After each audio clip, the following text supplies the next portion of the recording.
Yo, what's up guys, my name's Hakiii, and in this video we're going to be taking a look at the best motorcycles in GTA 5 Online. We're going to be going through the best of the best, and I'm going to recommend which ones you should buy and which ones are not really worth it. If you go on to enjoy this video, be sure to drop a like, and if you're new to the channel, go ahead and drop a sub so you don't miss any more awesome videos like these. Turn on the notification bell too while you're at it. Real quick, if you're in need of any of these GTA Online services, check out the top link of the description, and don't forget to use discount code Hakiii for 5% off at checkout. Also stop by the new giveaway site for some awesome prizes like Xbox Series X's, PS5s, and much more. Anyway though, let's get back into the video. Alright, now the first bike we're going to be getting into is actually the most recently released one on this list, and that is the Shinobi. The Shinobi's an awesome looking bike, but right off the bat I gotta say it's the most expensive bike on this list, and I believe the most expensive bike overall besides like the Oppressor Mark II obviously, but we're not going to count the Oppressor in this one. We'll talk about the price of it a little bit more later on, but the bike itself is awesome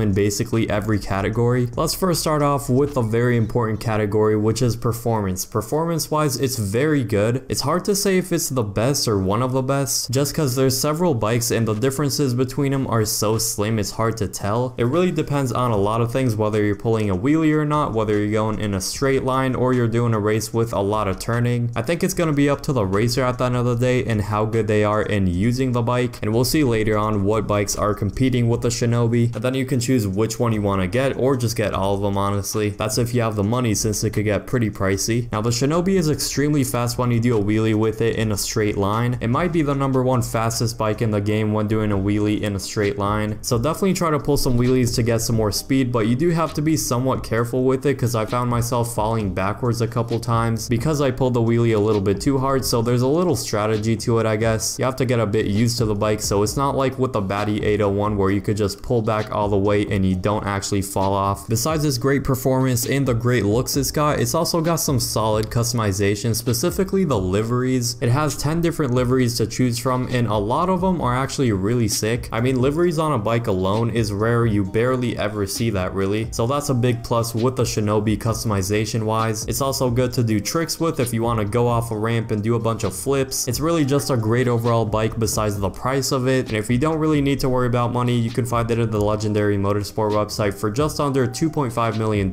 So the big question, is it overpriced? I'd say yes, but is it a great bike? I'd say also yes. There's a lot of other good bikes on this list that could be better options for you, so I'd suggest only make a decision about buying one after you see all of these. Next up is going to be the Baddie 801. This bike has been in the game forever now, possibly since launch. If not since launch, then definitely since one of the first DLCs, but this one is a really different bike from the Shinobi for a lot of different reasons, not just because the Baddie 801 has been in the game forever and the Shinobi just came out, but starting from the price. The price is extremely different between the two. So you know how the Shinobi costs almost $2.5 million? Well, the Baddie 801 costs $12,000. Let that sink in for a second. $12,000 compared to almost $2.5 million. Or actually, I just double checked, it costs $15,000, which is still absolutely nothing. This bike that costs $15,000 actually compares with a bike that just came out that costs just under $2.5 million. It just shows how crazy inflation is in GTA 5. Like, what the heck? For people on a budget that are looking for a really good bike that can actually be somewhat competitive in races and stuff, this is 100% the best choice for you. I mean, this bike only costs $15K. I think for some people it's free if you have some sort of pack or something. Either way though, it's extremely cheap and extremely worth it to get. I guess if you're on a budget, you also care about like the customization side, since you have to like upgrade it and stuff, but it still is gonna end up being extremely cheap compared to the others. It may or may not be as good as the top motorcycles, like the best of the best, but it's definitely competitive with them. You can definitely still compete. Once again, it's really slim margins between them. Things like acceleration and top speed, it's really just slight differences. I've actually showcased the Baddie 801 in the best bang for your buck vehicles in the game because it's such a good valued car, or vehicle I'd say. I think it's one of the best valued vehicles in the game for sure, because just like how I titled that video, you're getting a bang for your buck. Everything great about the Shinobi that I've mentioned, besides maybe the liveries, the Baddie 801 is also up there with them, and that's crazy to think about considering how different the price tags are. For just $15K, you can get something that's at least close to being as good performance wise as a bike that costs almost $2.5 million. Once again, that's just mind-blowing to me, so highly recommend the Baddie 801. You can go and buy it in the Southern San Andreas Super Autos website. It might be free for some people, it might cost $15K for some people. Either way, it's a really good deal. I've I've been using this bike forever. It's an absolute OG. Moving on now to the Shotaro. A lot of people refer to this bike as the Tron bike. It's basically the Tron bike. I know many people like to use this one for motorcycle races. It's at least one of the fastest bikes in the game. It's very, very fast. It looks sick. It's really sleek, and it's got like the glowing lights on it during nighttime as well. The only thing that bothers me about it is you can't really do a wheelie with it, which is a bit annoying. I guess it just doesn't function like normal bikes, and it can't really do a wheelie. Maybe it could do like the slightest of wheelies, but you can barely get it off the ground. It's really difficult, let's just say that, and it's probably better to just keep both wheels on the ground and try to go as fast as you can. It's neck and neck with the Shinobi and another bike I'm gonna mention in a bit when it comes to top speed and everything like that. I guess it has to take the crown for the sleekest looking bike in the game. I mean, it's a Tron bike and it's just built like that. As you can see, it's built very differently from your average motorcycle. Even though it can't do a wheelie, it still is at the top of the list when it comes to top speed, and that's it basically just on two wheels. So I can't really imagine what it would be like if it can do a wheelie and it would actually increase its speed. It would just make it ridiculously fast at that point, since it's already extremely fast on two wheels. So very unique looking bike, and it does have really good performance as well, but it does come at another steep price tag. It's not as expensive as the Shinobi, but it's definitely pretty close, up there with them I guess, at $2,225,000. Also in the legendary motorsport website like the Shinobi. Moving on to the Hakiii Drag. This is the bike that's going to compete with the Shinobi and the Shotaro. Those three are just neck and neck with each other, and once again it's just very slight differences between them. The Hakiii Drag came out back in 2016, and it's basically a better version of another bike, which is just the regular Hakiii. It's right up there with the best of the best in terms of top speed, acceleration. It seems like a longer type bike just because the back wheel is kind of like elongated. I like the engine sound it's got, and like the Shotaro, you can't really do wheelies with it unfortunately, which I personally look at it as a downside. So it's safe to say it's definitely not made for stunting like the Batty 801 and the Shinobi. Those bikes are definitely the ones you're going to want to use for stunts. Now the big plus with the Hakiii Drag compared to the other two bikes I'm comparing him with, once again the Shinobi and the Shotaro, is the price of it. It comes in at under $1 million at $976,000, and you can find it in the legendary motorsport website. So that's a pretty freaking good deal. It costs over $1 million less than the other two bikes, besides once again the Batty 801 obviously, which it doesn't really get any cheaper than that. I wanted to also include an off-road bike on this list, so I guess I'll include it as like some sort of honorable mention, and that off-road bike is the BF400. For an off-road bike, it is extremely fast. I don't know if it can really compete with the other bikes on this list. It probably is a little bit slower than them, but for an off-road bike, it is a great bike. You can get it for only $95,000 in the San Andreas Super Autos website, and it can also be a good bike for stunting and just messing around. If you want to see the most fun vehicles to use in GTA 5 Online, make sure you click the video on screen now. There's a lot of really cool vehicles in there, and besides that, enjoy.